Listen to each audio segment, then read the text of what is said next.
히브리서 5장 11절부터 6장 20절까지 읽겠습니다.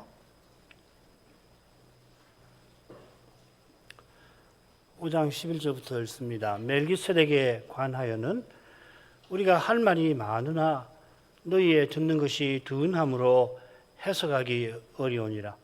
때가 오래므로 너희가 마땅히 선생이 될 터인데 너희가 다시 하나님의 말씀의 초보가 무엇인지 누구에게 가르침을 받아야 할 것이니 젖이나 먹고 단단한 식물을 못 먹을 자가 되었도다. 대저 젖을 먹는 자마다 어린아이니 위의 말씀을 경험하지 못한 자요. 단단한 식물은 장성한 자의 것이니 저희는 지각을 사용함으로 연단을 받아 선악을 분별하는 자들이니라. 그러므로 우리가 그리스도의 초보를 버리고 죽은 행실을 회개함과 하나님께 대한 신앙과 세례들과 안수와 죽은 자의 부활과 영원한 심판에 관한 교훈의 틀을 다시 닦지 말고 완전한 데 나아갈지니라. 하나님께서 허락하시면 우리가 이것을 하리라. 한번 비침을 얻고 하늘의 은사를 맛보고 성신에 참여한 바가 되고 하나님의 선한 말씀과 내세의 능력을 맛보고 타락한 자들은 다시 새롭게 하여 회개케 할 수 없나니 이는 자기가 하나님의 아들을 다시 십자가에 못 박아 현저히 욕을 보임이라. 땅이 그 위에 자주 내리는 비를 흡수하여 밭가는 자들의 쓰기에 합당한 채소를 내면 하나님께 복을 받고 만일 가시와 엉겅퀴를 내면 버림을 당하고 저주함에 가까워 그 마지막은 불사름이 되리라. 사랑하는 자들아, 우리가 이같이 말하나 너희에게는 이보다 나은 것과 구원에 가까운 것을 확신하노라. 하나님이 불의치 아니하사 너희 행위와 그의 이름을 위하여 나타낸 사랑으로 이미 성도를 섬긴 것과 이제도 섬기는 것을 잊어버리지 아니하시느니라. 우리가 간절히 원하는 것은 너희 각 사람이 동일한 부지런을 나타내어 끝까지 소망의 풍성함에 이르러 게으르지 아니하고 믿음과 오래 참음으로 말미암아 약속들을 기업으로 받는 자들을 본받는 자 되게 하려는 것이니라. 하나님이 아브라함에게 약속하실 때에 가리켜 맹세할 자가 자기보다 더 큰 이가 없으므로 자기를 가리켜 맹세하여 가라사대 내가 반드시 너를 복주고 복주며 너를 번성케 하고 번성케 하리라 하셨더니 저가 이같이 오래 참아 약속을 받았느니라. 사람들은 자기보다 더 큰 자를 가리켜 맹세하나니 맹세는 저희 모든 다투는 일의 최후 확정이니라. 하나님은 약속을 기업으로 받는 자들에게 그 뜻이 변치 아니함을 충분히 나타내시려고 그 일에 맹세로 보증하셨나니 이는 하나님이 거짓말을 하실 수 없는 이 두 가지 변치 못할 사실을 인하여 앞에 있는 소망을 얻으려고 피하여 가는 우리로 큰 안위를 받게 하려 하심이라. 우리가 이 소망이 있는 것은 영혼의 닷 같아서 튼튼하고 견고하여 휘장 안에 들어가나니 그리로 앞서가신 예수께서 멜기세덱 반차를 조차 영원히 대지성이 되어 우리를 위하여 들어가셨느니라. 히브리서는 자비하신 대지성에 관하여서 서신 한복판에서 길게 교훈합니다. 4장 15절부터 10장 마지막까지 인데요. 114절이나 됩니다. 히브리서 전체가 303절이니까 거의 절반에 육박합니다. 우리 구원의 주께서 영원한 대지상으로서 아버지 우편에 계시는데 거기서 우리를 체휼하십니다. 함께 고난 받으십니다. 말 그대로 그리하십니다. 대지상의 간구를 받아서 아버지께서 은혜의 보좌에서 우리를 긍휼히 여기십니다. 이것이 넷째 대목, 우리가 지금 넷째 대목을 보고 있는데 맨 처음 나온 교훈이지요. 4장 15, 16절이지요. 이어서 아론 대지상과 멜기세덱 반차의 대지상이신 주님을 비교하며 소개를 하고 있는데 여기서도 우리 구원의 주께서 얼마나 우리의 처지와 형편을 잘 알고 계시는지를 강조합니다. 아론은 자기가 언약에 말 그대로 쌓여 있기 때문에 특별히 그래서 자기를 위해서 제사를 드리게 되는데 그럴 때마다 내가 참 죄인이구나 이걸 깨닫고서 오실 메시아를 바라볼 때에 무식하고 미혹한 이 언약 백성들을 용납을 할 수가 있었습니다마는 죄 없으신 우리 주님은 우리를 위하여 십자가를 지려고 심한 통곡과 눈물로 간구하셨고 그처럼 아들이신데도 고난으로 순종함을 배워서 마침내 온전케 되셨습니다. 이런 주님이 우리를 위하여 지금 간구하십니다. 이것이 이 넷째 대목 한가운데 단락 7장부터 10장 18절에 바로 이 주제를 길게 다룹니다. 이 핵심이라고 말할 수 있고 7장 25절이 바로 그 내용을 특별히 잘 담아내고 있습니다. 이 7장부터 10장 18절까지가 중심 단락인데 앞뒤로 이 히브리서는 우리를 위하여 간구하시는 주님의 심정을 품고서 선지자가 서신받는 교회를 간곡하게 권면합니다. 5장 11절부터 6장 20절까지가 시작 권면이라고 할 수 있고 이 10장 19절부터 39절 절수가 거의 비슷하지요. 20절 조금 넘습니다. 여기서 간구를 하고 있는데 두 권면은 똑같이 셋으로 나눠줄 수 있고 세 대목 한가운데에서 배도의 문제를 다루고 있습니다. 경고하고 있습니다. 이 배도의 위험이 히브리서를 쓴 경위가 되고 앞뒤에서 책망하고 권면하는 이유가 될 것입니다. 자, 그러면은 첫 번째 권면의 처음 부분 보도록 하겠습니다. 5장 11절부터 6장 20절인데 먼저 책망의 말씀이 5장 11절부터 6장 3절에 나오는데 다섯으로 나눠보겠습니다. 5장 11절은 이 선지자가 멜기세덱에 대해서 꼭 말을 해야 되는데 어렵다 하는 걸 밝히고 있습니다. 왜 그런가 하면은 선생이 되어야 할 이 교회가 도의 초보를 다시 배워야 할 형편 처지라 그렇습니다. 그게 12절입니다. 그리고 5장 13, 14절에서는 이 어린아이와 장성한 자를 비교하면서 이 장성한 자가 되도록 격려를 하는 내용이고요. 그 다음 6장 1절, 2절은 도의 초보를 버리고 완전한 데 나가자 권합니다. 그리고 6장 3절에는 하나님이 허락하시면은 틀림없이 우리가 완전한 데 나갈 것이다 독려를 하고 바라보는 내용이 되겠습니다. 자, 그러면 5장 11절로 넘어가도 되겠습니다. 멜기세덱에 관하여는 우리가 할 말이 많으나 너희 듣는 것이 두나무로 해석하기 어려우니라. 멜기세덱에 관하여 신약의 선지자가 할 말이 많다고 했는데 결국 그가 할 말은 하고 싶은 말은 뭐냐면 멜기세덱 반차를 놓친 대제사장 그리스도에 관한 것이죠. 멜기세덱도 아론 대제사장과 마찬가지로 오실 메시아의 그림자입니다. 그 7장 3절에서 그걸 배울 겁니다.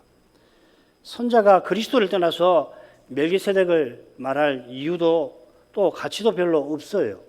학문적으로는 뭐 그렇게 연구할 필요가 있을지 모르지만 그럴지라도 그리스도를 떠난 멜기세덱이 무슨 가치가 있습니까? 우리에게. 선자는 말할 것도 없죠. 그리스도 아는 것을 가장 고상하게 여긴 바울 사도처럼 이 선자도 똑같은 태도로서 멜기세덱에 관하여 말하려고 하는 겁니다. 요컨대 이 신약의 선자가 권면의 말씀, 그리스도의 교훈, 복음을 전하려고 하는 것이죠. 선자가 멜기세덱에 관해서 할 말이 우리가 할 말이 많다고 합니다. 이 우리는 교회의 틀을 이루는 이 사도와 자기 선자를 포함하는 말입니다. 그러니까 할 말은 자기 할 말이 아니라 자기 말이 아니라 이 주님의 계시인 겁니다. 멜기세덱에 관하여 할 말이 많다 하였는데 사실 이 멜기세덱은 구약 전체에서 창세기 14장의 특별히 후반부죠. 후반부에 몇 절 나옵니다. 이름은 3번 정도 나옵니다. 그리고 시편 110편 4절에 한번 나옵니다. 신약 성경에서는 히브리서에만 이 멜기세덱이 길게 언급이 되어 있습니다. 멜기세덱이 언급된 구절은 뭐 얼마 되질 않지만 거기 담긴 교훈은 실로 많습니다. 히브리서 전체가 이 멜기세덱 반차를 조친 그리스도에 관한 말씀 아니겠습니까? 이 멜기세덱과 비슷한 표현이 있다고 한다면은 야곱의 예언에 나오는 실로일 겁니다. 49장 10절에 보면 실로가 오시기까지 신비한 말씀이죠. 이 예언의 핵심은 분명합니다. 유다 지파에서 메시아가 오신다는 예언인데 그 중에 실로가 오시기까지 이 표현이 있습니다. 아직도 이 실로가 누군지 무슨 뜻인지 학자들이 의견이 분분합니다만은 실로가 오실 메시아를 가리킨다면 거기 담긴 교훈은 실로 깊고 많을 겁니다. 거기에 착안하면은 사실은 이 실로에 관한 말씀이 성경에 나와요. 뭐 예레미야서 같은 에스겔이죠. 에스겔이나 또 요한복음도 들 수 있습니다.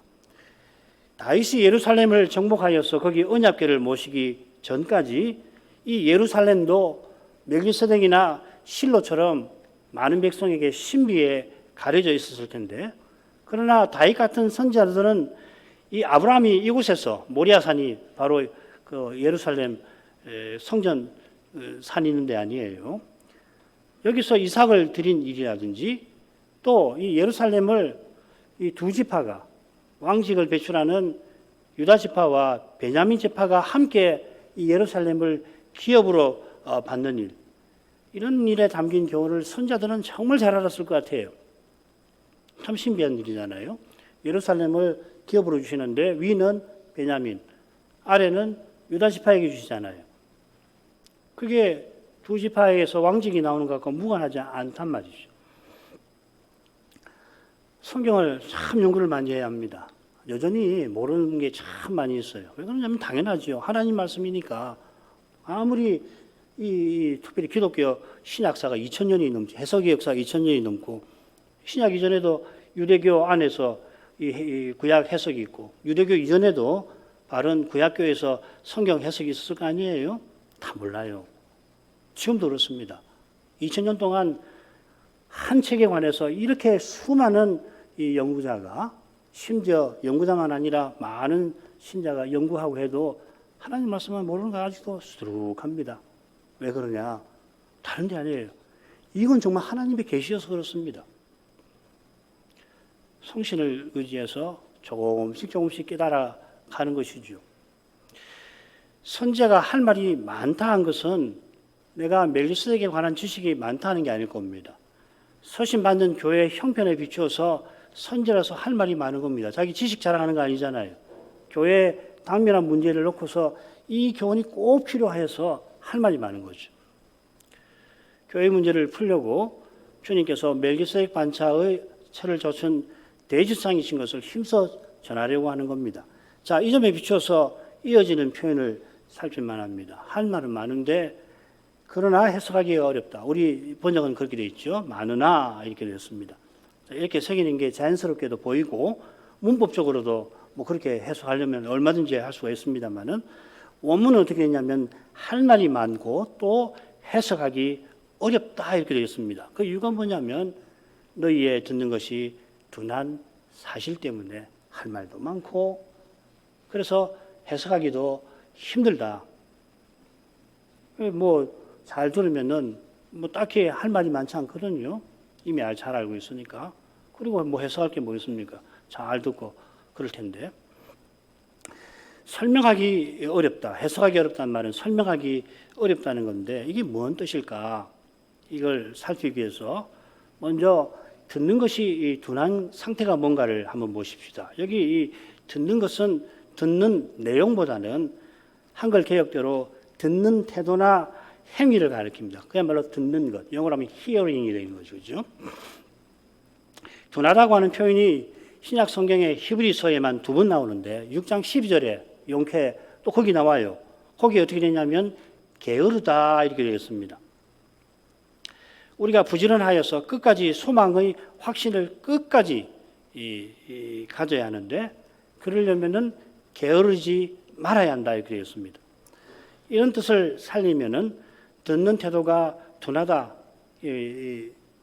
사람이 이 지식이나 뭐 이런 것이 영민하지 못해서 둔하다고 하는데 그런 것보다는 태도가 게으른 거예요.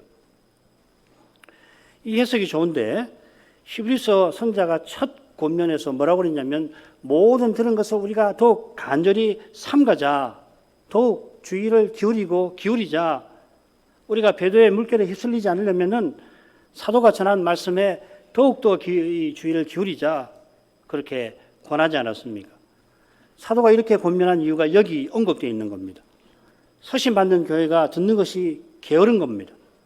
서신 첫 권면을 고려할 때, 살필 때 우리가 어제보다 오늘 더욱, 내일은 오늘보다 더욱 말씀에 귀와 마음을 다 기울이는 것이라 우리가 생각하지 않았습니까? 이런 태도는 오직 성신께서 말씀을 깨닫게 하신다는 고백에서 나오는 것입니다. 사람이 스스로 말씀을 절대로 깨닫지 못한다는 이 깨달음과 붙어 있는 겁니다. 그처럼 성신께서 감화하신 은혜로 깨달음이 생겼다 하더라도 그 깨달은 나에게, 깨달은 내 깨달음에, 나아가 깨닫는 나에게 갇히지 않으려고 하는 심정과 붙어 있는 겁니다. 이런 심정과 깨달음과 고백과 태도라야 지금 선제가 책망하는 듣는 것이 게으른데 떨어지지 않고 떨어졌더라도 거기서 벗어날 것입니다. 그렇게 해야만 하나님 말씀이 살아서 운동력이 있어서 가장 날선 검과 같이 우리 속에 꽁꽁 감춘 나도 뭐가 있는지 모를 그런 생각과 뜻이 드러나게 하는 역사가 있고, 그래서 우리가 저 영원한 안식으로 나아가게 되는 겁니다. 달리 표현하면 지금 서신 받는 교회는 그 길에 큰 장애를 만난 겁니다. 영원한 안식에 들어가려면은 지금 안식일을 힘써 지켜야 하는데 말씀 듣는 것이 게을러서는 안식일을 제대로 지키지 못하는 겁니다. 그렇지 않아요?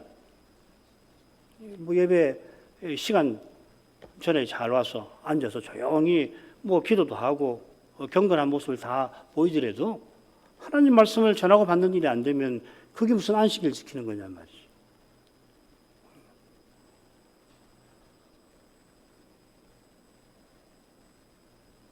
교회답게 존재하지도 교회답게 행하지도 못합니다. 선자가 보기에는 이 교회가 배도의 위험에 직면한 이유가 바로 여기 있는 겁니다. 이러한 상태에서는 선자가 꼭 필요한 말씀을 설명하고자 해도 잘 이해하지 못하겠지요.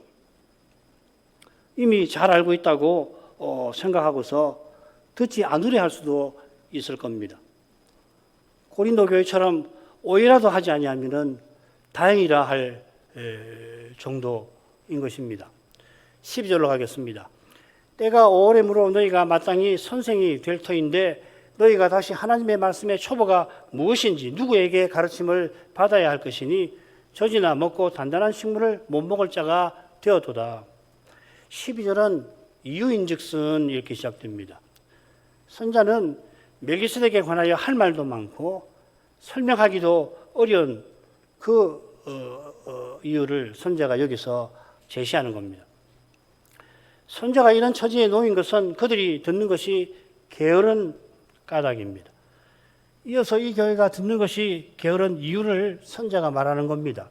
그 이유는 선생이 되어 있어야 할 교회가 다시 기초부터 배워야 할 처지에 떨어진 그것입니다. 이 처지는 이 교회가 처한 배도의 위험 때문에 더욱 심각성을 갖고 있는 겁니다. 어쩌면 이런 태도의 처지에 떨어졌기 때문에 배도의 위험이 생긴 것인지도 모릅니다. 뭐가 맞는지 잘 모르겠어요. 우선 이 교회의 처지가 어떤 것인지를 보십시다. 선자가 보기에 때가 오래므로 서신받는 이 신자들이 마땅히 선생이 되어야 한다 했습니다. 이 교회가 선지 얼마가 됐는지 오늘날 아무도 알지 못할 거예요. 어떤 학자도 몇 년 되었다 그런 말 못하겠습니다만은 선자가 보기에는 선생이 될 만한 시간이 충분히 흐른 겁니다. 시간이 흐른다고 저절로 선생되는 것이 아니듯이 선자가 이만한 시간이면은 이 교회가 선생이 될 만하다 한 데는 충분한 이유가 그만한 이유가 있습니다. 이 교회가 선 직후에 한편으로 고난의 큰 싸움을 잘 치렀습니다. 이 10장에 나와요. 끝에. 다른 한편으로 거룩한 사랑으로 예루살렘 성도를 섬겼습니다. 오늘 읽은 말씀에도 나왔죠. 그죠? 성도 섬긴다는 말은 이방인 교회가 예루살렘 성도를 섬긴다는 이야기거든요. 그러니까 히브리서 이를 받는 교회는 이방인일 가능성이 높습니다. 선지 얼마 안 된 교회라고 보기 힘든 그런 믿음과 그 믿음에서 나온 사랑을 나타낸 겁니다. 이 교회가 그런 믿음과 사랑을 계속 나타내었다면은 이 서신 받을 점에는 충분히 선생이 될 테였습니다. 교회의 선생 중에 선생인 선자가 그렇게 판단을 할 정도니까 이 교회는 모범적인 교회였던 것이 분명합니다. 그런데 그들이 다시 하나님의 말씀에 초보를 가르침 받아야 할 처지에 떨어졌습니다. 12절에 이 필요라는 말이 두 번이나 쓰였습니다. 이 교회는 누가 그 초보를 가르쳐 줘야 할 그런 필요가 이 교회에 있고 저의 필요가 있다 하였습니다. 둘은 같은 거죠, 결국은. 이 필요라는 말이 히브리서에 어디 쓰이냐면은 7장 11절에 보면은 멜기세덱 반차를 좇는 제상을 세울 필요가 있다. 아론 반차는 있는데 멜기세덱 반차를 좇은 이 제상이 있어야 영원한 구원을 얻는다. 그때 이 필요라는 말을 한번 썼고, 하나님의 약속, 장차 주실 그 약속을 받기 위해서 우리에게 인내가 필요합니다. 없어서 안 되는 거죠. 이 두 필요가 채워지지 않으면은 아무도 영원한 구원에 이르지 못하고 교회답게 서지 못한다 이 말이죠. 필요는 그런 의미입니다. 서신 받는 교회가 얼마나 심각한 처지에 놓였는지 모릅니다. 이 엄중한 사실을 선자가 단단히 일러주려 하는 겁니다. 그래서 필요라는 말을 두 번이나 쓰는 거예요. 서신 받는 교회들을 부끄럽게 하려는 게 아니라 그들이 처음 복음을 받은 그 아름다운 태도를 꼭 회복하게 하려는 것입니다. 그런 겸손한 태도로 이제 선지자가 전하는 교훈, 곧 멜기세덱 반차를 좇은 대제사장에 관한 교훈을 꼭 듣도록 간절히 듣게 하려고 하려는 것입니다. 기초부터 다시 배워야 할 형편이 되고 게다가 듣는 것도 게으르니까 선자는 아이고 난 더 이상 못 전하겠다. 너무도 힘든 현실이에요. 여러 면에서. 그렇지만은 그러나 꼭 전하려고 하고 그래서 서신을 마침내 쓰지 않습니까? 이러한 관점에서 이 선자의 책망과 경고와 권면을 살필 겁니다. 그들이 다시 누군가에게 배워야 할 내용을 하나님의 말씀에 초보라 표현합니다. 여기 하나님의 말씀은 우리가 흔히 보는 그런 표현 아닙니다. 몇 번 안 나오는 건데 신약 성경에 세 군데 더 나옵니다. 조사해 보면 대부분 구약 성경을 가리키거나 좀 더 넓혀서 신약 계시를 포함하기도 합니다. 여기서는 후자가 되겠죠. 히브리서 6장 1절에 비슷한 표현이 나옵니다. 거기 그리스도 도의 초보라고 되어 있습니다. 그리스도의 도가 곧 하나님 말씀이겠죠. 똑같이 초보 이렇게 새겼지만 히브리서 5장 12절에는 초보에 말 한마디가 더 붙어 있습니다. 매우 중요한 말입니다. 다른 데서는 초등학문이라고 들어보셨죠. 갈라디아서나 또 골로새서에 보면은 초등학문, 이 세상 초등학문 할 때 그 초등학문입니다. 스토케이아라는 말인데, 그래서 이 표현을 굳이 새기면은 초보의 기초 교훈 정도가 되는 겁니다. 선자가 바로 뒤에서 그리스도도의 초보라고 하듯이 여기서도 하나님 말씀의 초보라고 해도 뭐 괜찮을 텐데 굳이 기초 교훈이란 말을 덧붙였습니다. 아마도 이 교회가 그런 기초 교훈 정도는 잘 알고 있다고 생각하는 교만을 꼬집는 것일 수도 있고, 어쩌면은 이 교회에 들어닥친 배도가 바울 사도가 말하는 세상 초등학문, 철학과 사람의 유전과 관련되어 있는 것일 수도 있겠다 생각이 들어요. 골로새서에 보면 골로새 교회를 공격했던 그런 유의 이단일 수가 있다는 생각이 듭니다. 그런 것에 기웃기웃거리는 상태라면 그리스도의 기초 교훈을 다시 배워야 하겠다 하는 겁니다. 이 초보 기초 교훈을 저지라 부릅니다. 베드로 사도도 갓난아이처럼 신령한 젖을 사모하라, 순전하고 신령한 젖을 사모하라 권한 바가 있죠. 베드로전서 2장 2절에 나옵니다. 그래서 이 베드로전서 기억하시겠지만 1장 끝에 보면은 거듭남에 대해서 말하죠. 말씀으로 거듭난 것을 말하고, 거듭났으니까 이제 갓난아이처럼 신령한 젖을 사모해서 구원에 이르도록 자라라. 갓난아이가 젖을 얼마나 사모하는지 우리는 잘 압니다. 바울사도가 그리스도와 같아지기를 사모한다 할 때, 성신께서 시기하시기까지 사모하신다 할 때에 이 표현을 썼습니다. 얼마나 간절한 태도를 가리키는지 알 수 있죠. 갓난아이가 생존 본능에 이끌려서 어머니 젖을 사모하는 것처럼, 어머니가 피곤하신지 밤인지 낮인지 갓난아이 그런 거 상관하지 않잖아요. 어떤 아이는 뭐 밤에 몇 번이고 일어나서 이 젖을 달라고 하지 않습니까? 구원에 이르도록 자라기 위하여 순전한 젖, 곧 말씀을 그렇게 사모하라고 베드로가 권합니다. 히브리서에서는 젖이 나 먹고 이렇게 새겨서 베드로 사도의 권면과는 조금 느낌이 다르게 들게 합니다만은, 원문들을 보면은 너희가 말씀의 초보를 가르침 받아야 할 절실한 필요가, 신령한 젖을 여러분들이 먹어야 할 절박한 필요가 있다, 이렇게 써놨습니다. 뭐 젖이 나 이렇게 이 나라는 표현은 사실 없어요.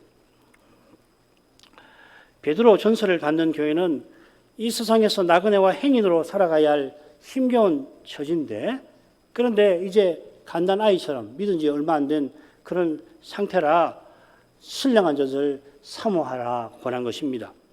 히브리서를 받는 교회는 베드로의 물결에 흘러 떠내려갈 처지인데 어린아이 상태가 된 탓에 신령한 젖이 절박합니다. 어떤 의미에서 히브리서를 받는 교회가 베드로 전서를 받는 교회보다 심각하고 절박한 처지인 겁니다. 이런 점에 비추어서 사도가 교회를 책망하는 그 심정을 헤아려야 할 것입니다. 다시 도의 초보를 배워야 하는 처지인데, 다행히 초보를 배운다 하더라도 반드시 당면한 위험을 벗어난다는 보장이 없는 상태입니다. 선자는 얘가 타지요. 흘러 떠내려갈 위험에 처했는데도 이 위험을 교회가 제대로 못 보는 겁니다. 안이한 마음이 생겼기 때문에 말씀 듣는 것이 게으릅니다. 아니하는 거 그렇지요. 교회로 선 처음에 큰 고난을 견딘 은혜를 마음에 새기고 더욱더 그 은혜를 구하기보다는 고난을 우리가 견뎠노라 하는 경험에 매여서 그런 거 아닐까요? 이렇게 자신을 높이고 그러면 남는 것은 추락하는 것밖에 없지 않습니까? 지금 단단한 식물을 충분히 섭취해야만이 큰 도전을 뚫고 나갈 수가 있을 텐데 그럴 형편이 못 되는 것입니다. 단단한 식물에 대해서는 우리가 바로 이어서 생각하도록 하죠. 13, 14절로 갑니다. 대저 젖을 먹는 자마다 어린아이니 의의 말씀을 경험하지 못한 자요 단단한 식물은 장성한 자의 것이니 저희는 지각을 사용함으로 연단을 받아 선악을 분별하는 자들이니라. 이어서 젖 먹는 어린아이와 단단한 식물을 먹는 장성한 자의 상태를 비교하고 있습니다. 의의 말씀을 경험하지 못한 상태다. 어린아이 상태죠. 우선 젖을 먹는 자라고 이 번역을 했어요. 뭐 틀린 번역 아닙니다만, 그런데 이 먹는다는 표현이 히브리서에 몇 번 나오고 매우 중요합니다. 예를 들면 이 교회를 뭐라고 그러냐면 함께 하늘의 부르심을 입은 형제라고 불렀습니다. 하늘의 부르심에 함께 참여했다는 거죠. 그래서 하늘 예배에 참여하는 겁니다. 그처럼 그 예배에서 우리 구원의 주께서 아버지 이름을 선포하는 말씀을 듣습니다. 강단에서 복음이 전파될 때 그게 목사 개인의 말이 아니라 하나님의 말씀이라고 우리가 고백하는 그 근거가 되는 말씀이죠. 지금 젖을 먹는다 새긴 표현이 이런 것입니다. 참여, 젖에 참여한다 하는 말입니다. 젖을 먹는 것도 결국 강단에서 살아있는 말씀이 선포되고 선포된 말씀을 듣는 것이죠. 뭐 단단한 식물은 그런 거고 젖은 아니다 그런 거 아니잖아요. 이런 일이 있어야 집에서 성경을 읽거나 연구할 때, 요즘에는 뭐 유튜브에 수많은 설교들이 있는데 그런 것을 들을 때에 성경이 살아있는 말씀으로 작용하게 될 것입니다. 하나님께서 말씀을 주시는 것이에요. 성신께서 깨닫게 하시는 것입니다. 단단한 식물만 아니라 젖도 사람이 스스로 만들든지 얻어서 먹는 거 아닙니다. 이 교회가 어느 순간부터인가 이런 근본 진리를 소홀히 여기거나 급기야 망각한 탓에 지금 이런 상태에 있는지 모릅니다. 어제 깨달은 말씀도 오늘은 새롭게 깨닫고자 갈구하는 교회와 신자에게 말씀은 운동력 있게 실제로 작용하는 것이에요.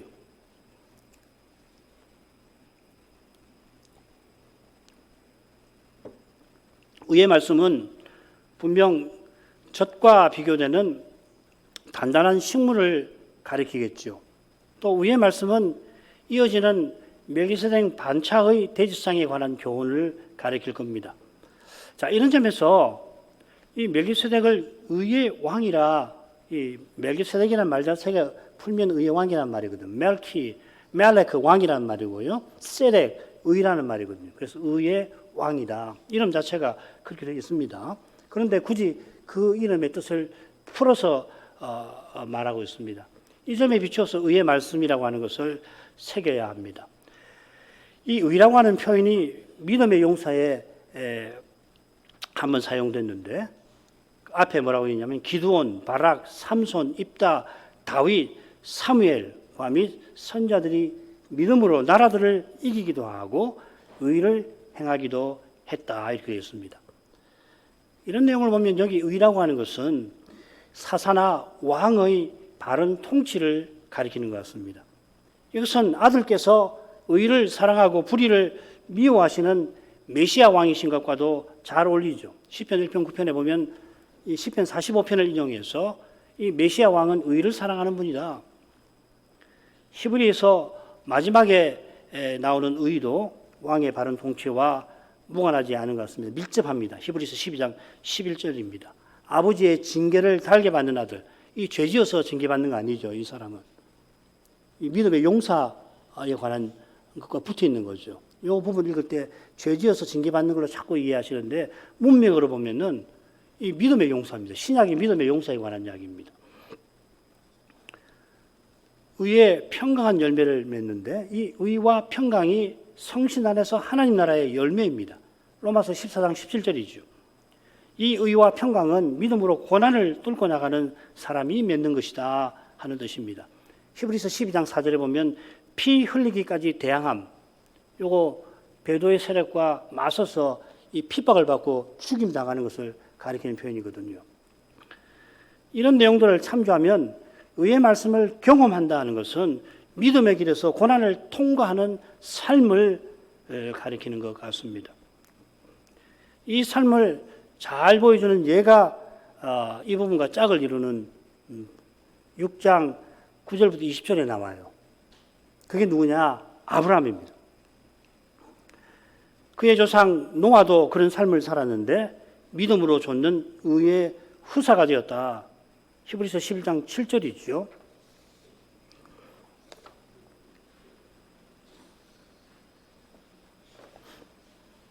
이 의의 후사는 구원의 후사와 결국 같은 건데 우리가 장차를 받을 구원은 만왕의 왕이신 하나님을 영원히 가까이 하는 것. 이게 의지요. 입니다. 이게 지금 히브리서에 나온 의라는 말을 다 설명해 드린 겁니다. 이런 걸 다 참조해 보면 이 교회가 분명 교회로 서던 그때 믿음의 길에서 큰 고난을 겪었습니다. 큰 고난을 견딘 것 작은 일 아니지요. 그런데도 지금은 마치 의의 말씀을 전혀 경험치 못한 상태에 있는 겁니다. 그러니까 13, 14절은 신앙에서 어린아이와 장성한 자에 관한 원칙적인 내용을 담고 있는 겁니다. 13절도 이유인즉선하고 시작됩니다. 이 교회가 지금 단단한 식물이 절박한데도 정작 젖을 먹어야 합니다. 어린아이 같은 상태라 단단한 음식을 준다고 해도 먹지 못하기 때문입니다. 조금 더 정확하게는 듣는 것이 게으른 상태라고 그러는 겁니다. 듣는 것이 게으른 것은 당면한 현실을 대면하기를 두려워하는 것일지 모릅니다. 힘들거든요. 교회로 출발할 때 생명, 재산, 친척을 빼앗길지라도 함께 권한을 받았던 그들이 지금 배도의 물결에 흘러 떠내려갈 참입니다. 동지들 아니에요? 정말 생명을 함께 나눈 그 동지들이 배도로 흘러 떠내려갈 참인데 그들과의 돈독한 관계를 잃는 것, 잃어버리는 것.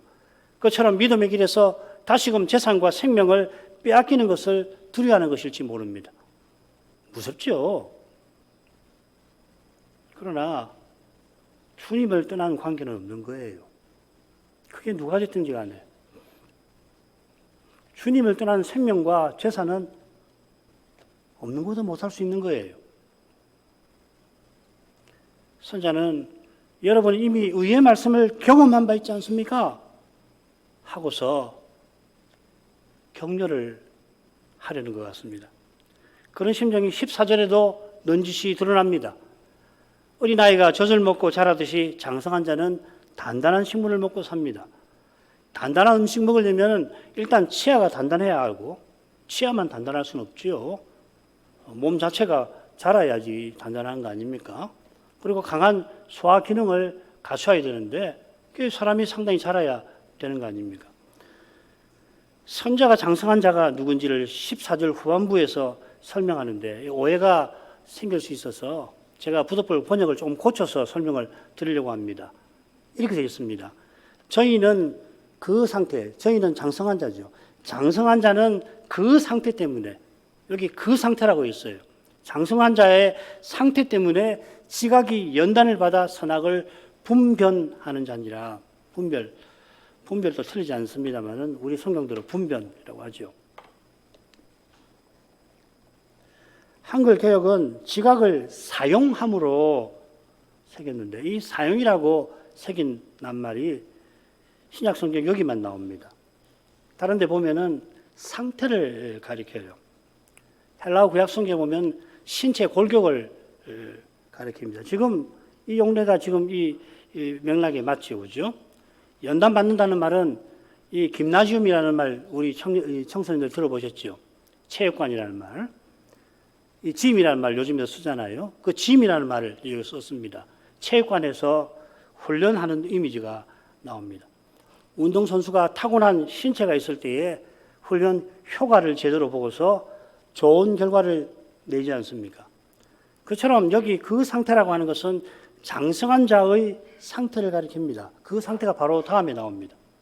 한글 개역 성경에서는 6장 2절에 나오는데 원래 6장 1절이 있습니다. 거기 뭐라고 하냐면 완전한 대라고 번역을 해놨습니다. 완전한 상태. 장성한 자는 이 장성한 상태에 있기 때문에 지각, 곧 정신 기능을 훈련을 잘 받을 수가 있고 그래서 선악을 분별하는 겁니다. 한글 개역 번역대로 하자면 장성한 자가 지각을 사용하는 노력이 부각되는 반면에 원문은 노력보다 은혜를 강조하고 있는 겁니다. 선자가 바로 이어서 그리스도도의 초부를 버리고 완전한 데 나아가자 권하는데 사도에 보면은 사람이 예서 노력하라고 촉구하는 것이 아니고 은혜를 간절히 구하라고 격려하는 것이에요. 완전한 데 나아가는 길은 모든 들은 것을 간절히 삼가는데 담대함과 자랑을 끝까지 붙드는데 안식에 이르기를 힘쓰는 데서 열리는 겁니다. 달리 표현하면 우리 스스로는 말씀을 깨닫지도 하나님을 가까이 하지도 하나님을 향하지도 못한다는 것을 철저히 깨닫는 데서 그 길이 비로소 열리는 겁니다. 장성한 자로서 그리스도의 인격을 드러내는 것이 예수의 삶을 모방하는 것과 정반대되듯이 사람의 지혜로 말씀을 듣고 깨닫고자 한다면은 자기를 이만저만 높이는 게 아니고 결국은 자기 지혜를 자랑하는 데에 이르고 마는 것이죠. 이걸 깨닫는 것 자체가 실로 하나님 은혜였습니다. 이게 얼마나 큰 은혜인지 몰라요. 우리에게는 너무도 익은 말씀이 되었는지 모르지만은 그럴지라도 한번 생각해 보십시오. 기독교의 핵심이 여기 있는 것이에요. 믿음의 핵심이 여기 있는 거라고요. 오직 말씀의 거룩한 빛만이 우리에게 분명히 보여 알게 하는 겁니다. 오늘날 슈바이처를 신자가 아니다, 그렇게 말하면 뭐라고 그러겠습니까? 네가 뭔데 슈바이처를 그렇게 평하냐? 네가 슈바이처보다 더 나은 삶을 살았냐? 그렇게 반문하잖아요. 그런데 그건 아니거든요. 그건 그렇지 않잖아요. 죄가 그런 것이 아니잖아요. 말씀이 살아서 운동력이 있어 검처럼 작용하는 것을 경험한 이는 더 성신을 의지해서 말씀에 귀와 마음을 더 기울이는 것입니다. 날마다 자기가 죽는 고통, 자기를 부인하는 죽음을 감수해야 합니다. 죽어야 해요. 이건 죽는다고 그랬잖아요. 죽는 신용하는 거 아니지 않습니까? 자기가 죽는 거거든요. 죽음은 고통스럽죠. 두렵죠. 그건 못해요. 우리 교회가 뭐 처음부터 셀 수 없이 배운 거 아닙니까? 자기 부인을 자기가 못하는 거라고. 자기 부인을 자기가 어떻게 해요?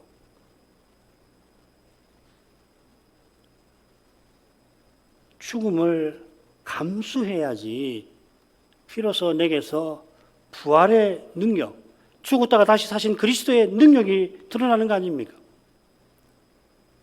주님이 내 안에 사신다고 고백하는데 내 안에 사시는 그 실정이 믿음으로만 나타나는 거거든요. 주님이 친히 드러내시는 거거든요.